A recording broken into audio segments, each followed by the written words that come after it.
এবার 3 দেশ থেকে একযোগে ইসরায়েলে রকেট আর মিসাইল হামলা, গোটা মধ্যপ্রাচ্যে যুদ্ধ ছড়িয়ে পড়ার শঙ্কা বিশ্লেষকদের। ইসরায়েলের শতাধিক স্থাপনায় বৃষ্টির মতো ক্ষেপণাস্ত্র হামলা চালিয়েছে ইরান। খোঁজ মিলছে না নেতানিয়াহুর, দেশ ছেড়ে পালানোর গুঞ্জন। ইসরায়েলে চালানো ইরানের ক্ষেপণাস্ত্র হামলা বড় পর্দায় লাইভ দেখল ইয়েমেনের হাজার হাজার মানুষ। মধ্যরাতে পতাকা নিয়ে রাস্তায় উল্লাস। গাজা থেকেও ইসরায়েলে চালানো হচ্ছে রকেট হামলা।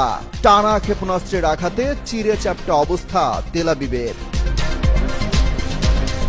মুহুর্মুহু রকেট আর মিসাইল হামলা থেকে প্রাণে বাঁচতে বাংকারে পালালেন মার্কিন রাষ্ট্রদূত। সারা বিশ্বে ইসরায়েলের দূতাবাস বন্ধ ঘোষণা। ইরানের পবিত্র জামকারান মসজিদের চূড়ায় বেঁধে দেয়া হলো ঐতিহাসিক লাল পতাকা।